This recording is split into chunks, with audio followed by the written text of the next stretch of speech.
Hey everybody, and welcome to the Moscow School District Community Schools Podcast. This podcast is intended to introduce all kinds of amazing things happening in our school district and around the community. And this podcast could not be possible without the generous grant from the Nez Perce Tribe Local Education Fund. Their money has allowed us to build this professional podcast studio at Moscow High School, bring in all these awesome guests that we've been having, and just promote great things throughout the community. And today is going to be one for the books. I have two awesome guests with us from the school district. We have Miss Faye Nagler, who is our elementary STEAM teacher and elementary head librarian, amongst many other tasks that we'll talk about. And then we have Jennifer Lynn from the middle school, but also our district ed tech specialist, teacher of all things technology, and then the bullet points will just keep going after that as you describe everything. So welcome you both, and let's start right at the top. We'll go here first. Faye, please just tell us a little bit about yourself and your history with the Moscow School District. Oh, okay. Well, first off, I'm Canadian. We've been living in the United States now for 8 years. And when we moved here, I actually couldn't work. I didn't have a green card. I do have a master's in geology, in geochemistry, actually. And I had to stay home because I couldn't work. So I volunteered at the elementary school, McDonald Elementary School, in the library, and spent a lot of time in there. And then when my kids finally went to school, and I was in there a lot, and I got a green card, I was offered a job as a library aide, which was super fun. And that was about 20-some years ago. And then I decided that I really liked it a lot, so I went back to school and got certified to teach education and library science, and have been in the district doing that for more than 10 years. So it's been kind of a change in profession and just moving up in the district and changing places. So, yeah. What a journey. It's this podcast is interesting when you hear about all the ways that folks have gotten into the school district. You know, Moscow is a place to move and a place to raise families, and stories like this where I started volunteering and it led to this, and then 20 years later, I'm forcing you to sit in a podcast studio and talk about it. Exactly. Yeah. Jennifer Lynn, please introduce yourself. Okay, well, I am Jennifer Lynn, and I have been in the Moscow district for 20-some years now. Started teaching in 2000. Proud U of I graduate, master's in business education. Woo, go Vandals. Yeah, woo. Long round to get here, so I won't go into all that story. But since we've been here, I have been the business education teacher at the junior high, and then at the middle school. And then that evolved into computer science. Long way around to that. Then it turned into ed tech specialist, new position in the district. And just to keep myself busy, we added the makerspace, which we're going to talk more about. And what the heck, let's go back to the classroom. So I am teaching a couple of computer science classes. I am running a makerspace, and I am hoping to help keep teachers, everything working. All those platforms, all those programs, all those logins. All that fun stuff. A big task. Yeah. See, just like I said, many, many bullet points after some initial titles there. So if you can't tell, this is a really great opportunity. We have two incredible professionals that bring a lot to our district and the students here in our community. And the theme today really is all things STEM and STEAM. So, you know, the acronym STEAM, science, technology, engineering, arts, and mathematics, it's a popular term. In almost all education right now, you see the phrase thrown about quite a bit in a lot of publications, but to realistically put it inside schools is a lot of work, and it's incredibly important. And the reason why I have you both here is you both seem to just always find a way. There's walls in the way, funding, time, resources, yet you're both like, yeah, I've done this before. I can figure out a way around it. So hopefully we can dive in a little bit more of that. You know, STEAM is a unique field requiring a good deal of training and experience in a lot of fields. So, Faye, let's go here. What drew you to the field of STEAM? Well, actually, I'm really I grew up in a STEAM house. My dad's a mechanical engineer. He was a mechanical engineer. My mother was an art English major, and she had a jewelry business. So we'd come home after school and work on her jewelry business. And then on the weekends, I'd go work with my dad in his marina, fixing motors and engines. And so there was always a combination of two different things every day in the household. And we were always taught to solve our problems. If something broke, my dad would go get the toolbox and he'd set it on the counter and say, fix it. So we never complained about something breaking down. Of course, that was in the time of the world where we didn't have as much technology that required circuitry. It was a lot more mechanical, and you could fix the toasters. You could replace the wires and things like that. So it was a lot of fun, and I was very lucky to have influenced by two people who really encouraged science and technology and engineering and art and math. So had it right from the beginning. So it was kind of fun. Yeah, you had no way but to follow this Nope. pathway. How about you, Jennifer? Totally the opposite. I did not even dream of it. Wasn't on my agenda, wasn't on my plan. I was going to be an accounting major. That was my original plan. I was going to get an accounting and be a CPA until I realized I didn't want to be a CPA. And so I quit school. I went off. I did other stuff and came back around, decided I wanted to be a teacher. And since I'd had so many business classes, I thought, well, let me just get my business teaching degree. So I am a business teacher by training and by interest. And I ended up floating my way into technology because teaching business, you have to teach how to use a computer. So I had the room full of computers.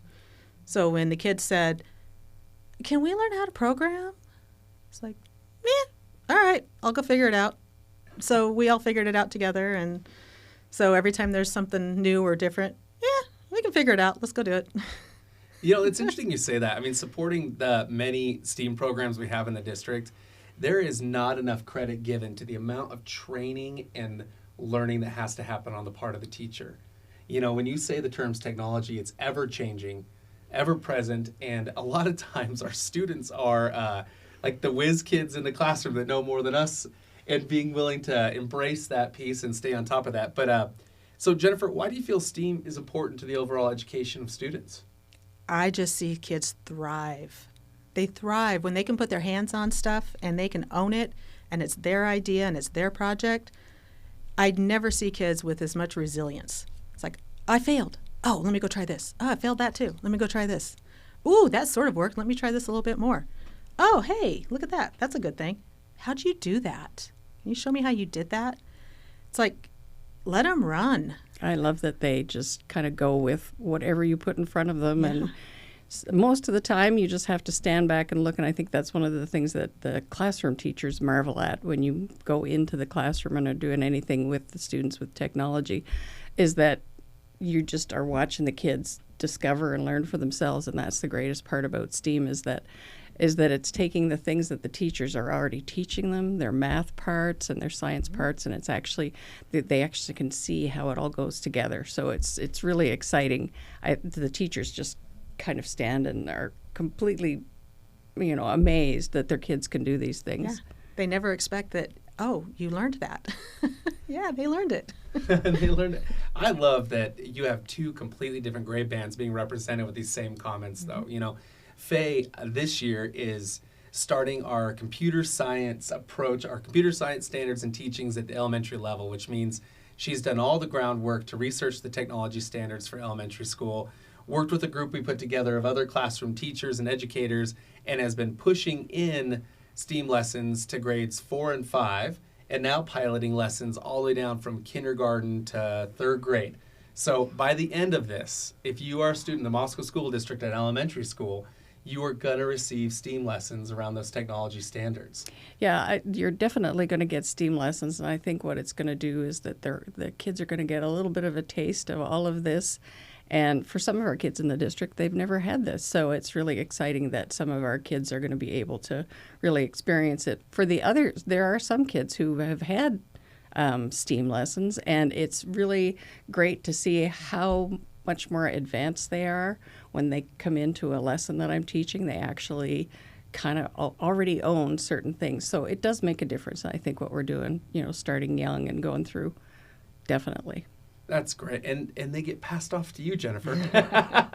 So as they head to the middle school, the Makerspace Lab, which you talked about a little bit earlier, but this is a huge undertaking.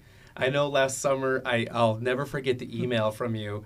Okay, we want to make a Makerspace Lab, and I'll let you kind of describe what that is in a minute for those that don't know, but below that, you had this bulleted line of items needed to make it an authentic lab. And I looked at it, and our superintendent was like, okay, Brian, we got to figure out a way to fund this. And as I was starting to tally up the amount of funds required for this, I was sort of gobsmacked. Like, this is a huge investment. So do you mind talking about what the Makerspace Lab is and how that's been going so far? Okay, so Makerspace, let's put that hat on. So in our Makerspace, the vision for that Makerspace is that this is a district-wide resource. So our kindergartners all the way up through our seniors can all, and our alternative school kids, can all come in and use the resources. So they can take the things that they're doing in their classrooms, and their teachers can have me come over, or they can come to me and they can 3D print, or they can laser cut, or they can make stickers out of the crickets, which, by the way, PCR loved. Love you, kids. Thank you for coming in and doing that. And so they can use that resource. So far what we've got in there, if I can work my way around the room, we've got 2 Cricut makers. So they can do vinyl cutting, they can do print to cut, so they can make stickers. And we did have a group in there making stickers. They came out awesome once we figured it out. And then we have a sublimation printer and a heat press, so we can do sublimation printing on mugs and T-shirts and hats. We have a hat press from our shop stuff that we've had for years in there. Then we have the ginormous laser cutter / engraver. It is the most amazing tool. I cannot wait to get my hands on it even more. Mr. Till, John Till, over at the middle school, had his kids make some awesome teacher nameplates. They're so cool. I want one. And then I hope you get one. Don't you get one? I didn't get one this time. Why not? Well, I think they would have done you first. You think, right? Well, it'll officially come across in this podcast now. We're all going to know. And then we have 3 embroidery machines. So they will embroider, I think, up to like a 3x5 or 4x6 embroideries. So like for T-shirts, hats, whatever. So we still got to learn how to use the embroidery machines. And if we keep going, our newest and most wonderful addition, thank you, System. Yeah, the Idaho ecosystem. Idaho ecosystem. Yes, thank you very much for my bamboo 4-color 3D printer. Woo woo! It's all up and running. I cannot wait to put the kids on it. And then I have 3 more printers, 3D printers that we got before. So I've got the 4 3D printers running in there. So a lot of toys and things and stuff, and slowly but surely I'm learning how to use them. And thank you to the kids who helped me set them up, because they already knew how to use them, so they helped me put them together. So yeah, that's what's in there. Yeah, that's incredible. So I have to ask, with that amount of machinery and equipment, what does student learning look like in there? Could you share an example of where you maybe saw students come in without much knowledge of how to use it and what they ended up getting at the end of the experience? Well, so we have 2 good groups that have been, 3, but 2 for kids. So we have my classes. I decided, you know what? I don't know how to do this very well. I'm going to experiment with you guys. You guys experiment with me. So we learned how to use Tinkercad. New toy, new platform for me. And they taught me how to do some stuff. I showed them how to do some stuff. And then they started creating their 3D models. So they had some parameters as how big it could be, and they could make whatever they wanted. And it was great watching them get their prints that they designed, and they fall apart. Or they break because it's, like a centimeter wide, and then they had to clean it up. Or it had too many supports because they had great big huge overhangs. And they were like, well, that didn't do what I thought it would do. Go redesign it.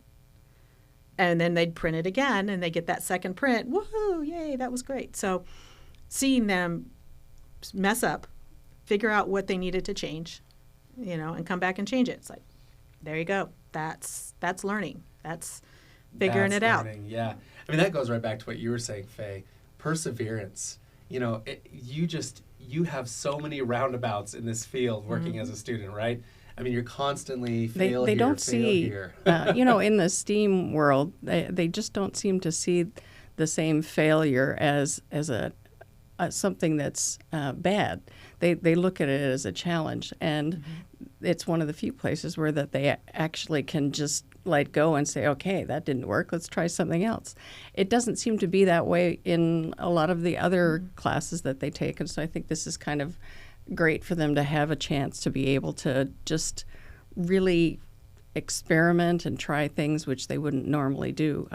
I'm always amazed at seeing the light click on so many times. It's just, wow. Well, I'd have to ask then. So, you know, what you're describing, Jennifer, I mean, that's complex equipment, right? So, Faye, you have first graders, kindergartners doing work. What does STEAM learning look like at that age? So at kindergarten, and we haven't tried it yet this year, but we're going to try robotics with kindergartners this year, but they're very, very simple, where you program a direct step code into them, forward, backward, sideways. It's pretty simple and straightforward. We'll see how it works. With the first and second, third, all the way up to fifth grade, these guys can do all kinds of programming online. It's very easy for them to use block programming with very simple instruction from the teachers. And once they actually try one program and learn how to block program, whether they're programming for a robot or not, they can actually do it on just about every platform. Whether you're talking any of the Hour Code platforms or Scratch, or they get it really fast.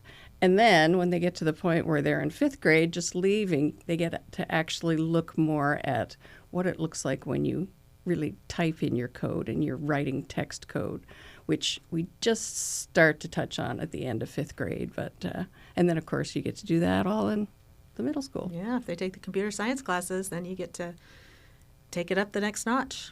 Yeah. Oh, yeah. Design your own games and build stuff now out of the makerspace and all kinds of stuff. Yeah, I mean, ideally, the groundwork is there, as all these programs take foot for any family that comes to our district to start through kindergarten and get a lot of experience in the fields of STEAM through elementary, head into the middle school, get to use programs that Jennifer's describing, the Makerspace Lab, and then launch into the numerous high school programs we have, either through the current computer science courses offered here. We have multiple CTE pathways, you know, that I know our ag department uses all kinds of software and cutting machinery, and it can lead up to things like welding and, you know, designing their own things from scratch, to the business side of things with Mr. Huff, where they're navigating large-scale coding software programs that prepare them for the professional And world. the graphic design and the Adobe and the Microsoft that they do. Yeah, it's amazing stuff. You know, we have a program attack for every program. You know, it's a technical advisory committee that gives our programs feedback about whatever you're doing at that high school level. We really want it to match that industry level, and to know that the Adobe suite, where those students are utilizing, is the exact software being used by numerous STEAM companies in our community. That's what this is about. And they're picking that up at the middle school now, too. Oh, I love it. There it is. Well, so with all the positives, Faye, I'll start with you. What are some of the obstacles you run into as a STEAM educator in our district? Well, we've got quite a few, mostly time. We are really strapped for time to be able to fit in computer science lessons, and just having some sort of time that is not interfering with what the teachers are trying to teach their students on a regular basis. So time is a huge issue. Space is actually a little bit of an issue, which once you go into some of these classrooms, you realize that they are pretty tight. There's not a whole lot of space for you to actually spread out and just kind of discover things, where you can build a bridge for your robot, or you can just do some interactions from one team to another. It can be a little bit difficult.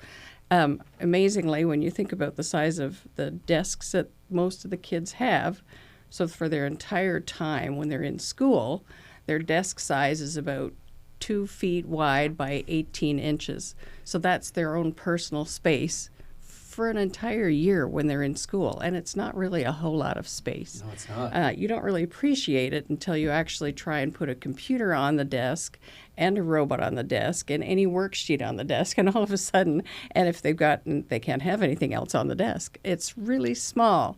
As an adult, I think about if that was my entire workspace, how difficult that would be. So space is actually something that we always teach our kids about, having their own personal boundaries and how big it should be. And we're nowhere near that, when we're trying to teach STEM. We just can't get the space. And of course, the last biggie is always money. And, I think we're all really good at writing grants and getting money, but it's always, every time I turn around, I think, oh, I need to go buy that. And I have no budget for that. And unfortunately, a lot of times it's something that crops up like, well, I need this for next week. It's not something that I can just, plan ahead. And mostly that's because this is the first year that we're doing a lot of these things. Just like I was saying, boy, it would be nice to have paint to roll the robots through, but I don't have any paint. Not yet. Not yet. We're going to figure that one out. But so things like that. So I think those are my biggies. One of the things I wasn't expecting was how limiting the space was. I had no appreciation of how tight it was going to be for these kids. And once you get to 4th and 5th grade, these are big kids. Yeah. And their desks are tiny tops. It's really difficult to spread out. Yeah, interesting. Jennifer, how about for you? What are the obstacles you're running into in your roles? Well, we all know time. We'll always say time. That's our world, is time. But the other thing for me is keeping up. Everything keeps changing. I mean, I just came back from a conference in Boise at ETA's amazing conference, and I'm like, ooh, I need to get those, and I need to get that. These are awesome, And so it's like, ooh, how am I going to get a grant for those things? How am I going to get a grant for those things? And this could be integrated into this curriculum, and then I could use them over here in the makerspace to take out to these other classrooms, and we can do all these different things. Oh, but I got to figure out how to use them. Yeah.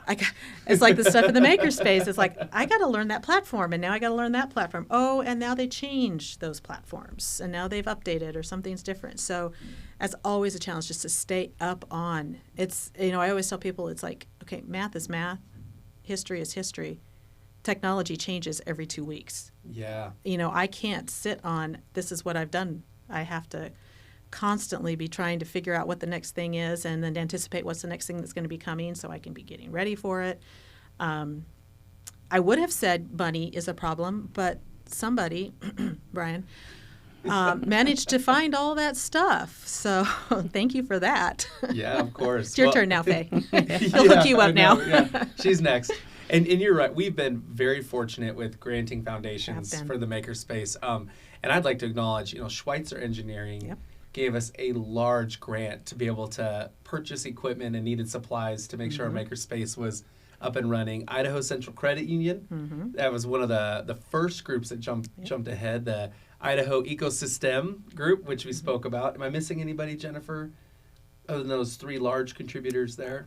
Those were the biggest ones for the makerspace. Okay, yeah. And then just a number of grant writing that you both do nonstop. Right. They had the Idaho Business for Education. They came through for us, too. So that was really good grant. Right. Yeah. Yeah. So that support's been incredible. But, yeah, keeping up. And I'd like to speak, Jennifer, to that because being principal of Paradise Creek High School, we got to take our students over there where the project started in our art class with doing 2D designs, like to make a sticker or a logo. And they did all this kind of work on advertising and imaging, color contrast. And then the teacher, Ruby, really threw him for a loop because she's like, we're transferring everything to a digital profile. And, and the kids were so excited. But then to hear, and we're taking a bus to the makerspace to actually make these stickers. I mean, I haven't seen 17 and 18-year-olds more excited in a long time. But the best part, when they showed up, it didn't go perfect. Oh, no, it was a disaster. That's always the best way. And it was great. And they loved it. Yeah. They loved the disaster. Yeah. And I know that you both put so much pressure on yourselves to have every bit of knowledge around the programs you're supporting. But from my perspective, my students loved working out the problem with you. And it was so authentic because it wasn't a mock trial. It wasn't, I'm going to leave some information out you don't know. It really was, it's not working. So let's figure it out. Yeah. I tend to do a lot of my stuff that way. I don't try to be the smartest person in the room because it'll never happen. No point being the smartest person in the room because you're never going to succeed that way. Yep. Right. And kids always can figure it out. They just think outside the box. A lot of time they just think about something different. Yeah, they see it from a different perspective. And so, yeah, PCR, they came over. We got 1 or 2 of them printed. Then we had 2 or 3 more. Let's go back and make some changes to it. So they went back, they made changes, and they came back. Yes, they came back.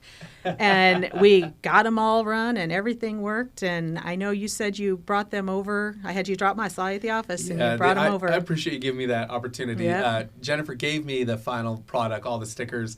And when I walked into the classroom, they knew that I had just seen you. Mm-hmm. And you could hear a pin drop. And they were staring at me when I walked in. And Ruby's like, well. But we've echoed this a lot. But that idea about problem solving. Earlier this year, Schweitzer hosted a professional development session for our teachers where we got to tour the Lewiston site, talk to a lot of the folks there that are inventors and creators. And the theme that kept coming up that they're wanting students to be able to have when they get out of high school is how to solve a problem when not all the answers are in front of you. That was it. Mm-hmm. Everything else they can train, they said. Everything else experience will get, but you have to be able to be calm and find an answer when it doesn't exist. So I appreciate you both highlighting that in the work you're doing. I think it's tremendous. I really do. I think that's definitely the key to the STEAM education is that you just have to try and let the kids solve things the way they want to. It's even math. A lot of kids think differently in math, and just let them figure out the best solution for them, not necessarily the best one for us. And usually theirs is way better. I love that. I'm going to have to do some promotion here, though, because we're hearing about these awesome programs, and on March 20th is the first ever district-wide STEAM show. It's going to be a Moscow Middle School multi-purpose room. You'll be hearing lots of advertising for it over the next month here. But the purpose of this is threefold. One, we're going to highlight a lot of the K-12 programming that occurs. So, Faye will have a lot of the things that she's doing in the classroom so people that come to see can get an idea of what elementary looks like. Jennifer is going to be highlighting different projects that have occurred at the Makerspace, along with a number of other programs from the middle school. There are quite a few teachers that are grabbing hold of this opportunity. And then there's high school students presenting their upper level work towards senior project. I have welding projects being featured. That's one part. In the middle, we got the University of Idaho, multiple departments, engineering department, architecture department, the Doceo Center are all going to be there to give an idea of what STEAM looks like when you move to the university side of things, the next stage. Then finally, the third part is we've got industry partners. We really wanted the experience for everyone to come to see what it could look like from K through your career. And so Schweitzer Engineering is going to have a number of displays of what STEAM careers look like. And we also have Knit Designing Communities, the architecture firm here in town. They're going to be showcasing the work that they've done in town and how STEAM and the arts mix in the world of architecture. So for our first year, I'm really hoping that folks walk in and get the full experience of what we have just in our little neck of the woods, which is kind of unbelievable, and we're pretty lucky for this. Knowing that that's happening, though, Faye, where do you hope to see STEAM education move in our district in these next few years? Oh, I'd like to see every school. Are we dreaming now? Oh, we're dreaming. It's the Community Schools Podcast. That's what we're here for. If we're dreaming, that makes things a whole lot different. I would really like to see every school have a dedicated computer science instructor, and that students get more than just 3 or 4 lessons in a year, but they get, a lesson every week in computer science. Whatever that looks like, I can't even imagine, or how it would come to be. I can't imagine, but it's really where we need to be. Yeah, I love that. Jennifer, how about you? I love where we've started with bringing the computer science intentionally into the elementaries and getting all those kids K-5 and getting them up to speed and running. I would love to see if we could have, like you say, more of that in the middle school. Because we haven't really looked at how do we keep those computer science standards going for every student. 612. Right, every student. Every student, yeah. 612. We have some great classes up at the high school, but not every kid takes all those classes. Yeah. So it would be just amazing. I would love to see it be a K-12. Every kid gets opportunity, not just if they take the one class. That would be pie in the sky. We certainly need to put more priority on teaching, computer science standards, and technology, because that's where we're going to be for the rest of their lives. That's what we're going to be getting. So I think it's something that it never used to be as big a deal, but it certainly is now. I really want to echo on that too, that I appreciate you both not only teaching the technology and how to utilize it, but you also emphasize the responsibility that comes with access to this type of technology. You know, specifically, Jennifer, in your programming in middle school, as folks headed to computer science, there's a lot to navigate in the world of technology now. A lot of information to know how to safely utilize it. How does that conversation look in the world that you're in with middle schoolers, and as they get more and more access to, you know, programming, AI, and then you also have social media sitting right on the phone. Yeah. What does that look like in your world? Well, it's a conversation. It's just, we had the conversation today. I sat down and I looked at everybody and I said, okay, guys, we're stopping early. I got a question for you. What are you doing with? Are you using this? Okay, tell me about it. What are you using? And it was particularly about AI, because my question was, how many of you guys are using AI? What kind of AI are you using? What sort of platforms? What are you using it for? No judgment zone. I'm just asking the question. I'm trying to find, where are you? Where are you at? Okay, now we can go from there. So it's always in the background. They get mad at me, I have to admit, because when they make games, I tell them they have to be rated G for your 5-year-old cousin and your 80-year-old grandmother or great-grandmother. 2 great audiences. Yeah, by the way, these are the best audiences. You know, so you can't actually like shoot at people. You have to shoot at objects. And, you know, no blood, guts, or gore. And they learn that fun games are fun games. A fun game is a fun game, regardless of those kinds of things. It was really fun when Sean came over to play those games, by the way. Thank you, Superintendent, for coming to play games with the kids. But yeah, it's the conversations that come up in passing. They're intentional in my brain. We need to talk about. Have you thought about? What happens if? You know, so there are a lot of just sort of intentional topics, but not ever feeling like it was, here's our lesson today. It seems to me like the students, you know, up to a certain age, they haven't made up their mind yet. And I find I run into a lot of that with adults. They've already made up their mind about AI or something. They are already fixed in their opinion of whether it's good or bad or what it can be used for. And most of them don't know. I certainly don't know everything it can be used for. And you have to really have an open opinion in mind to really give it a chance and see what it can do for you. And I think that the kids just inherently are open to great ideas and to trying things, and they haven't made up their mind yet. So guiding them, it's that guidance, Yeah. guiding them down, because I know Faye does digital citizenship at the elementaries. So K-5 does digital citizenship intentionally through the library. And then we try to continue with that whole idea of, how do you be a good person online? How do you be a good person responsible? How can you take what you're learning and make the world a better place? It's not just about you. It's about everything and everyone else. You know, so trying to keep that focus outside and not always just inside is kind of where I at least try to go with kids. It's really, to hear you both speak about this, it's impossible to ignore that STEAM is so much more than science, technology, engineering, arts, and mathematics. I mean, these are skills and learnings essential to anybody to be successful in life. And I appreciate you both taking them on in stride with great confidence as that you lead our youth through this. You know, we fake it. I fake it really well. Yeah, we're all smiling and grinning at each other. Most of what we do is that for a long time. That's fair. So to close out, I love to ask this question. I'll ask you both.